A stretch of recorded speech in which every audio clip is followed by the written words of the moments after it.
When all else fails, you know what you do when you need to cut a board? Well, you hold on 1 second and I'll show you. But this board is not fucking winning.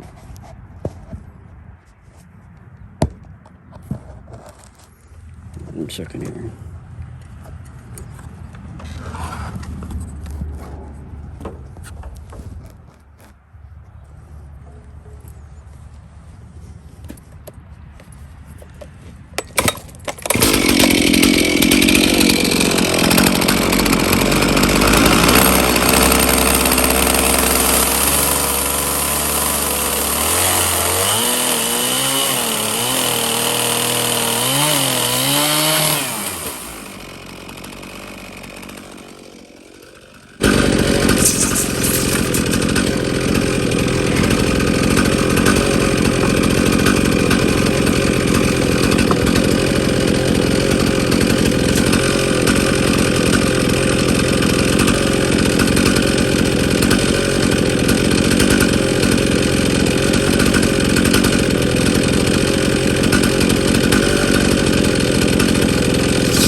Did that to begin with. About to make one dope video for y'all. Oh, it was on. That's down on, isn't it? Yeah. Where's my oil check? Oh, come on, where are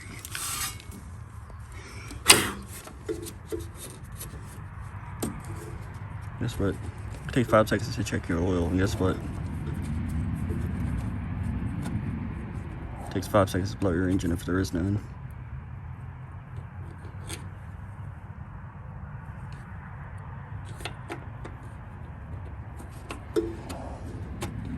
Probably more like, I don't know, 15, 20, 30 seconds. They run at such high RPM that it wouldn't take long.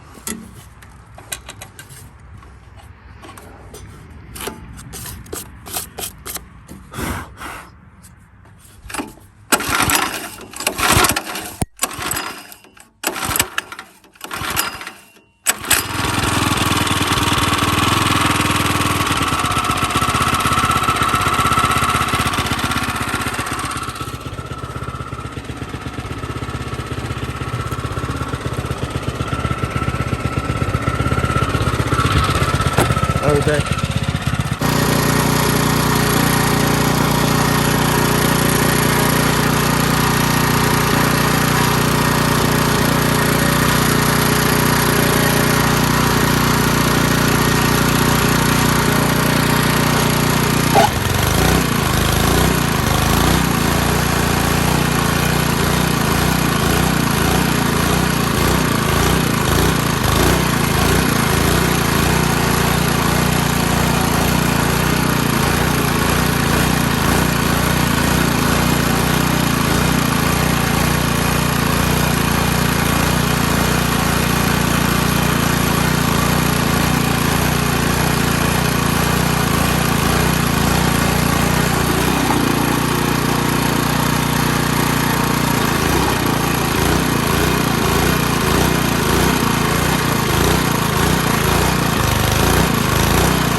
Got my second rows of shelves done.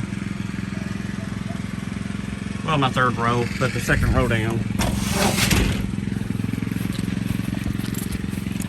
Once again, here is the frame for my 26-foot greenhouse. We're going to build a wooden platform, set this on it, use conduit clamps to hold it down on the wood, and build a wooden frame. I'm going to put a wall that's this tall. I'm going to have the canvas that goes over it. I might also get PVC pipe to make extra hoops around this to support more of the weight of the roof. If there's snow or anything on it. And here's one of my larger gardens. I went, you know, as far as like width, this is larger than the others, but not length. That's the width. Well, you know, let's walk it because pictures do no justice. As you can tell, this was moldboard plowed in the fall. And then come spring, anything that was growing that you didn't want, mostly, there's a little bit there, you flipped up underneath, you flip the ground over so it's underneath and it decomposes. And then you can just disc it and use it this way, or you can moldboard it again, and what little bit's growing now, flip it back under like you did before for it to decompose, and leave it a couple weeks, and then start tilling. Disc it, then till. I mean,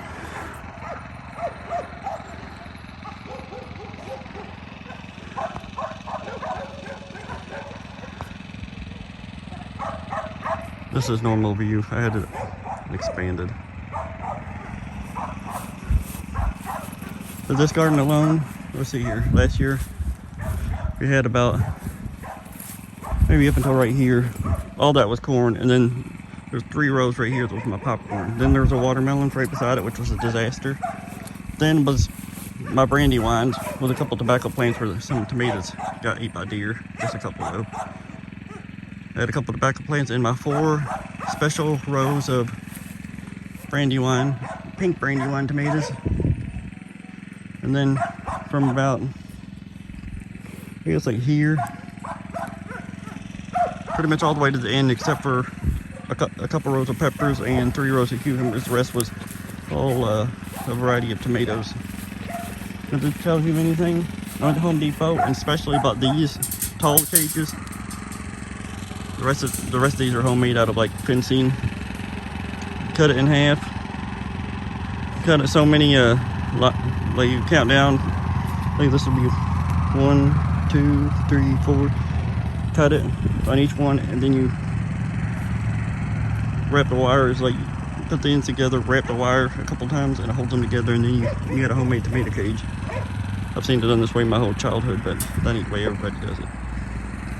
But I specifically bought these. These were like $3.99 each.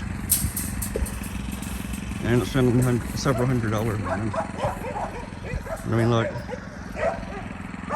all the tomato cages. There should be several hundred here, and I know damn well this ain't all of them.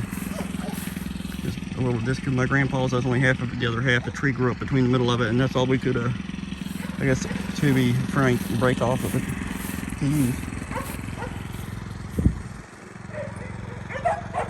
Oh, and there's a bunch of my bamboo stakes that I stake my brandywines with. Oh, there's a tobacco stick too. Using the micros, but no, I'm taking these. I don't want them any more destroyed than they have, being weathered.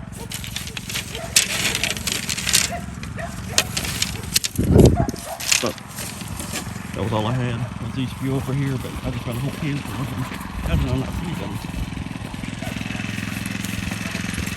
The rest of mine over here. I guess this 87 old